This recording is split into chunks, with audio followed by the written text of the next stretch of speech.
Bonjour mes élèves, je prie que vous allez bien.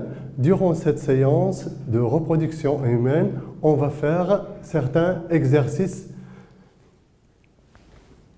Avant de faire les exercices, on va passer à un certain nombre de notions concernant la reproduction. Qu'est-ce que la reproduction? La reproduction est un processus biologique qui permet la production de nouveaux organismes d'une espèce à partir d'individus préexistants de cette espèce, c'est-à-dire de la même espèce. Chaque espèce va donner une espèce qui lui ressemble. Deuxième mot, la puberté. La puberté, c'est quoi la puberté? La puberté est la période de la vie où le corps passe de l'état d'enfant à celui de l'adulte. Les organes sexuels et le corps dans son ensemble évoluent, se développent ou changent de fonctionnement. La croissance s'accélère. L'adolescent s'approche de sa taille adulte. À la fin de la puberté, et son corps sera capable de se reproduire. La fonction de reproduction est alors dite acquise. Durant cette phase de puberté, ou bien durant la puberté, il y a un certain nombre de changements au niveau du corps ainsi qu'au niveau des appareils génitaux.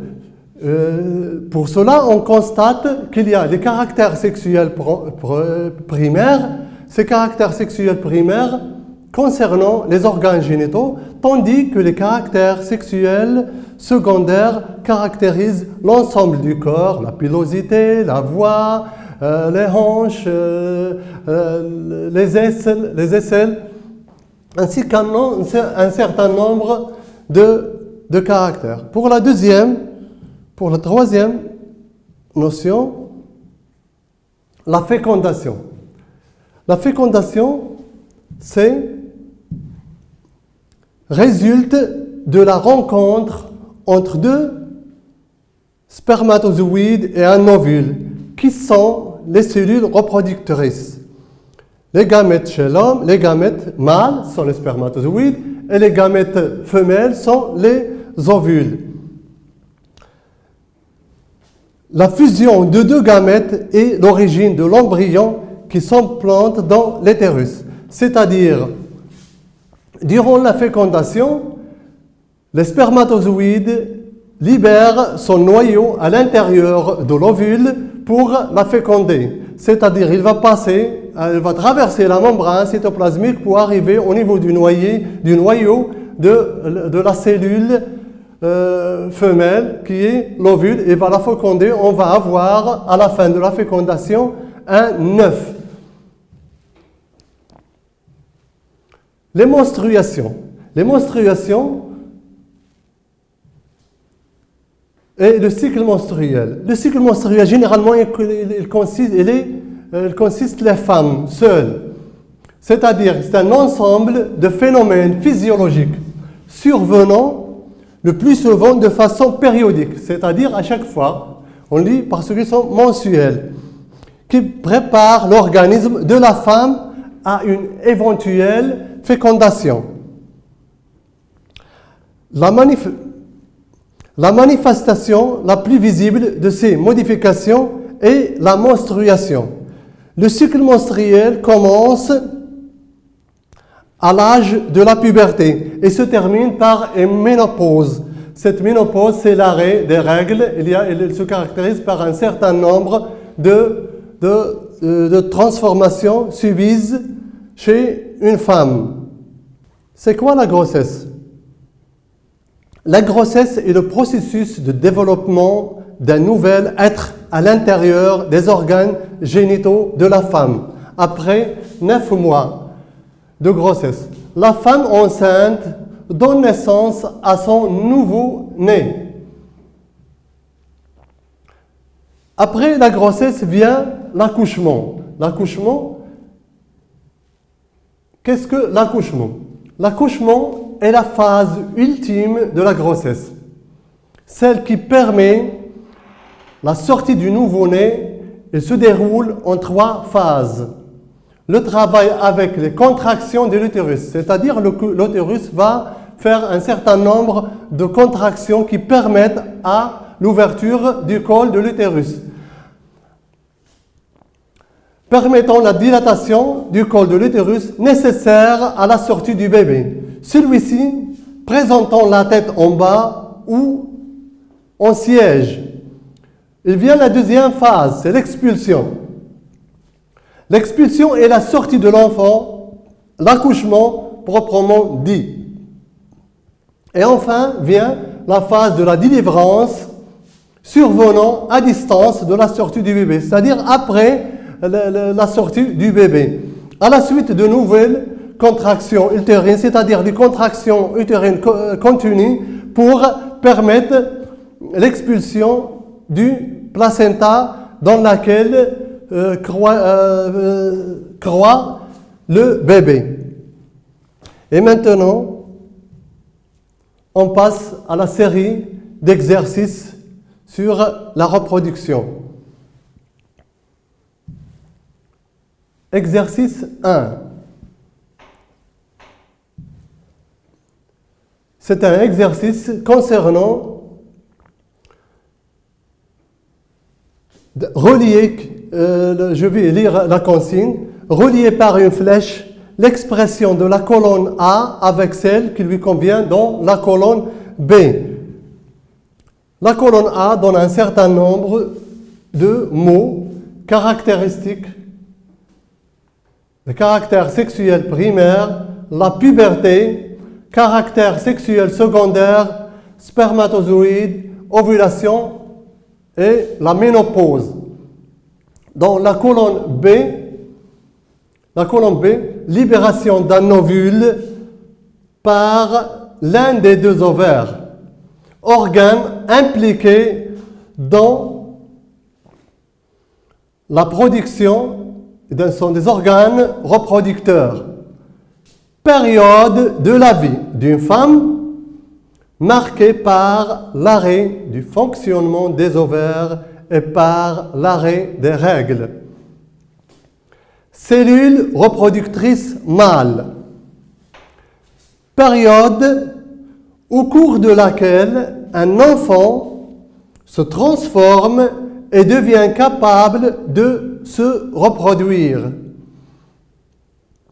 Un trait qui distingue un homme d'une femme à partir de la puberté, les seins, la voix, la pilosité ou les poils. Pour le caractère sexuel primaire, donc, on a libération d'un ovule par l'un des 2 ovaires.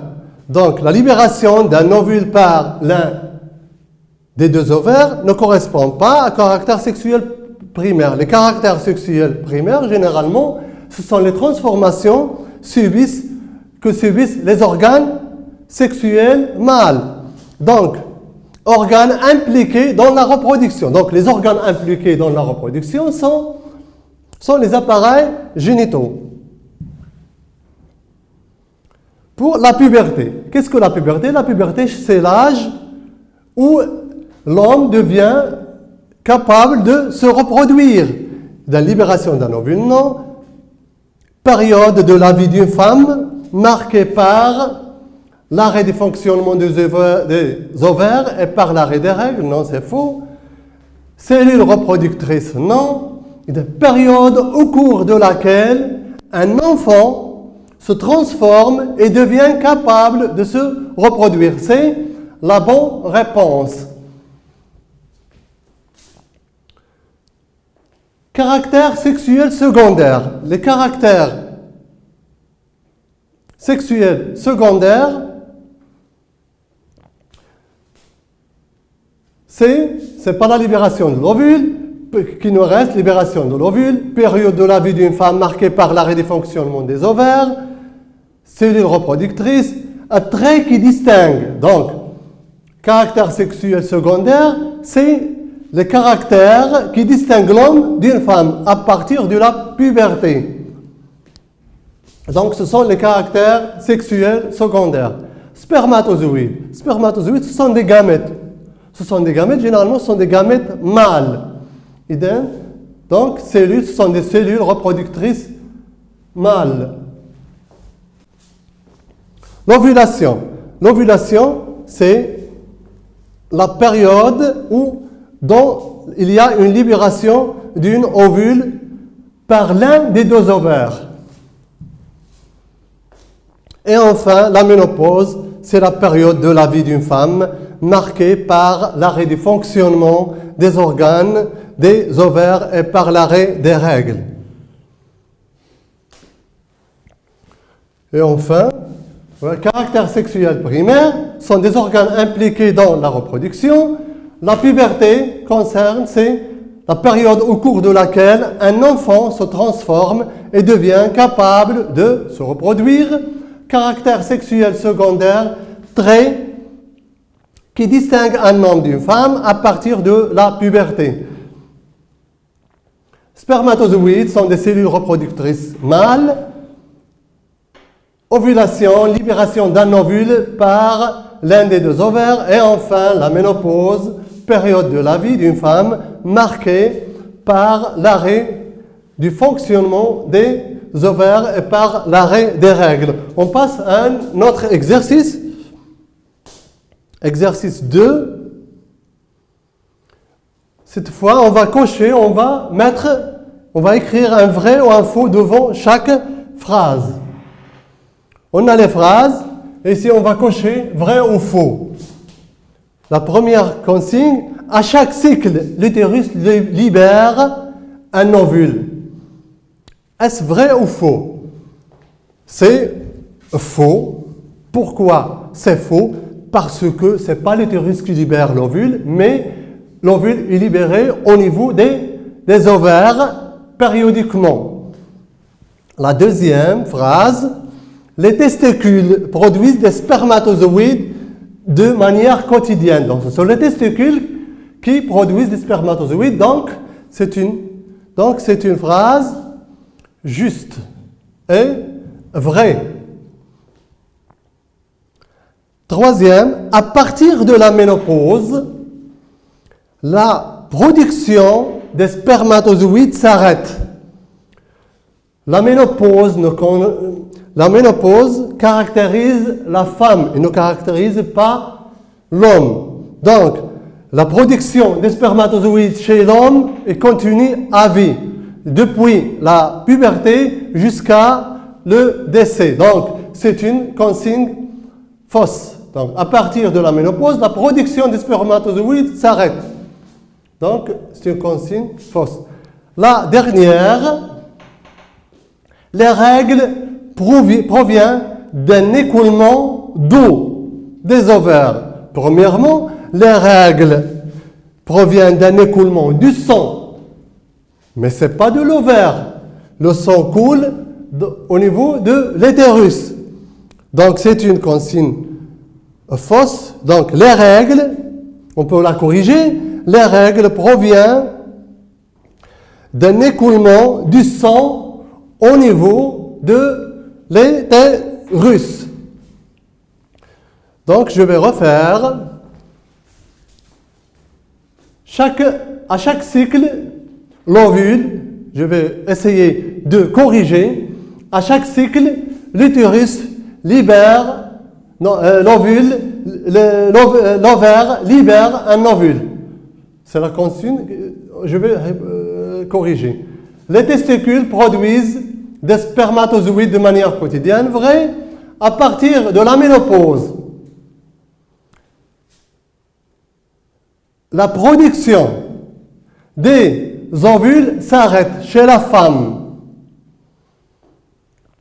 Les règles proviennent d'un écoulement du sang au niveau de l'utérus. On passe à un autre exercice.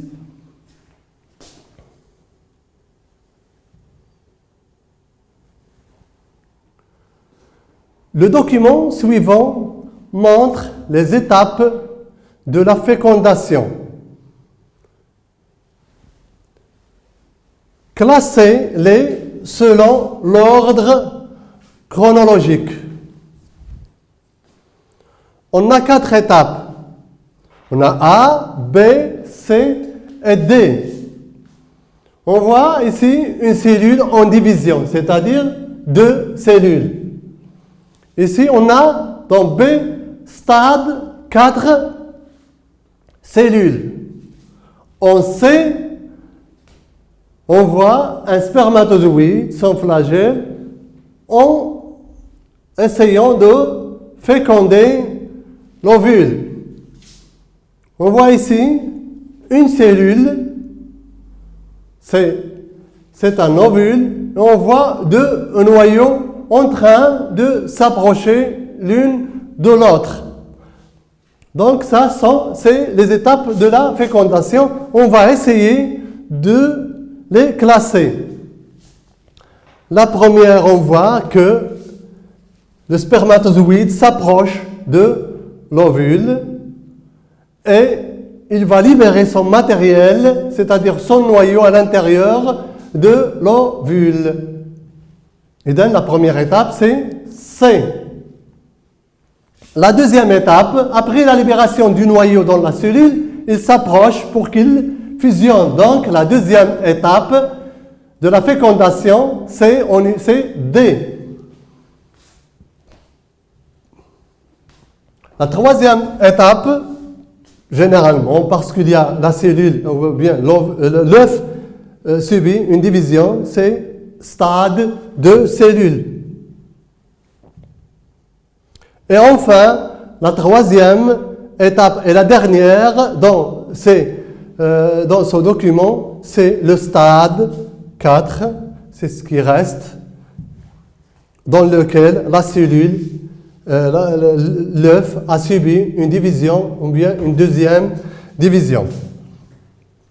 On va passer à un autre exercice.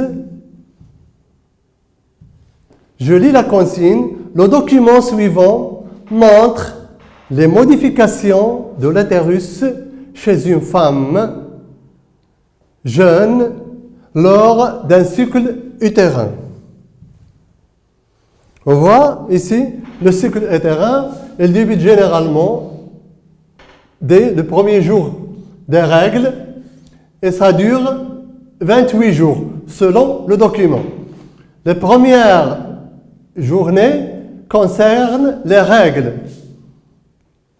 La deuxième étape, c'est le cycle menstruel. Et on voit ici un certain nombre de modifications au niveau de l'utérus. Que représente le document ci-dessus? Le document ci-dessus représente, d'après la consigne, on peut répondre, le document suivant montre les modifications de l'utérus chez une jeune femme. Donc, le document suivant montre les modifications de l'utérus chez une jeune femme. La deuxième question, désignez la durée du cycle menstruel et la durée des règles chez cette femme.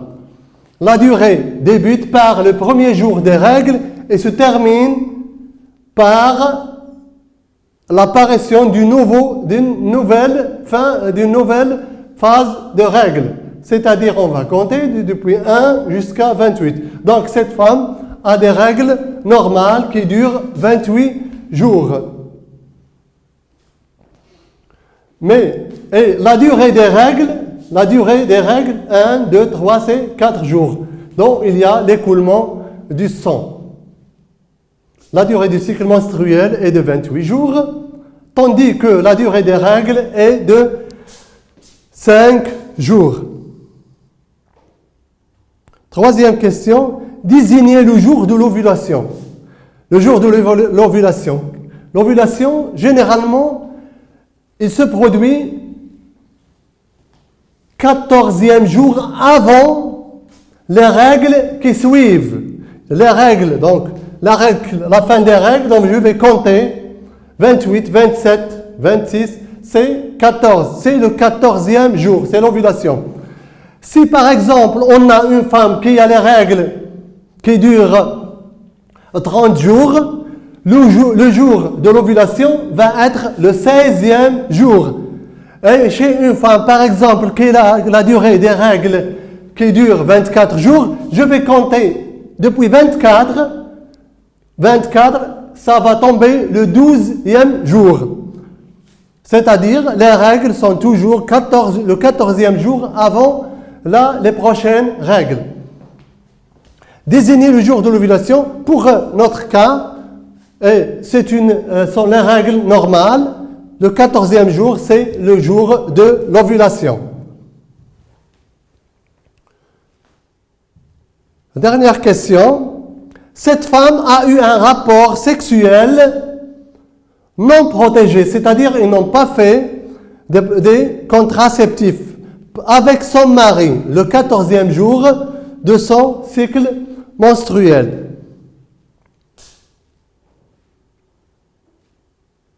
Question. Quel phénomène représente le 21e jour?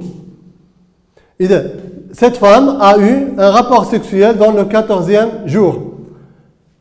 On voit après la formation d'un embryon.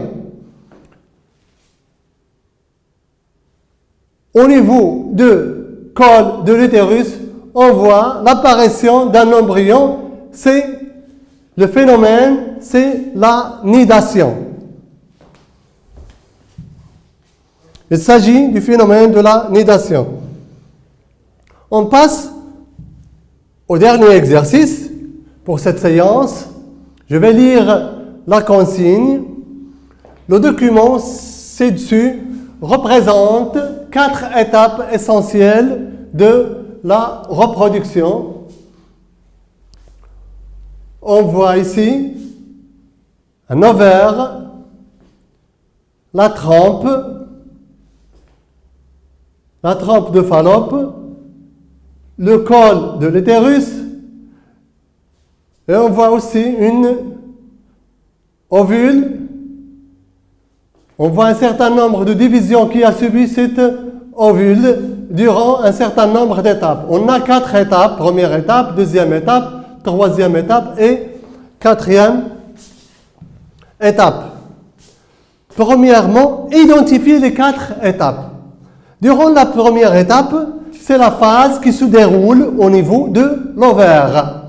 Durant cette phase, c'est l'ovulation. Il y a libération d'un ovule qui est menstruel.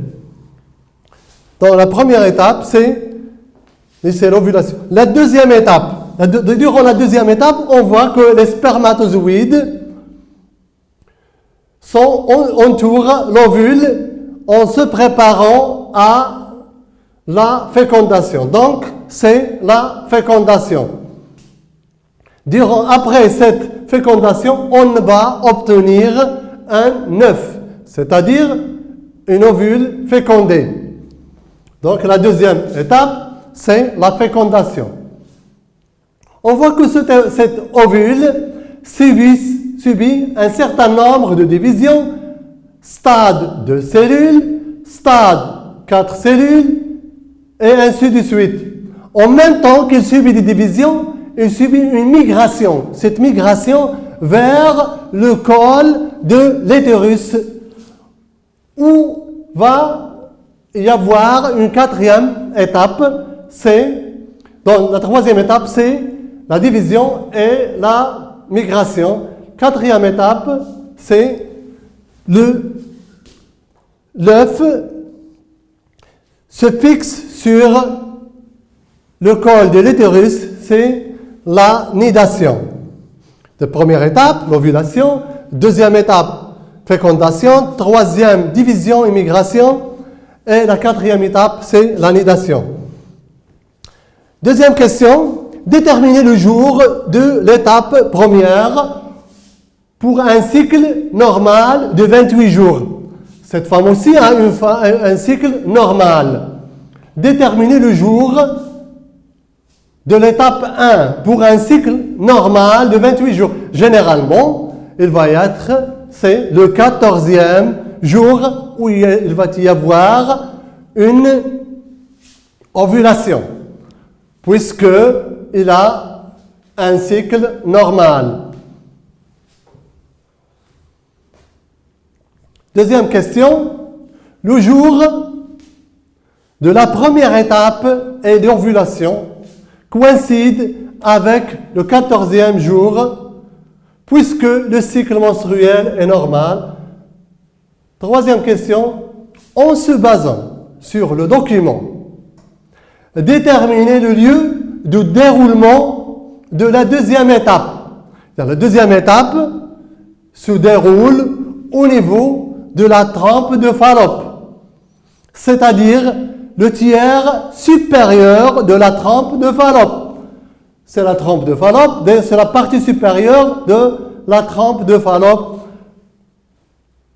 parce que les spermatozoïdes sont attirés par l'ovule pour une rencontre au niveau de la partie supérieure de la trempe de Fallope.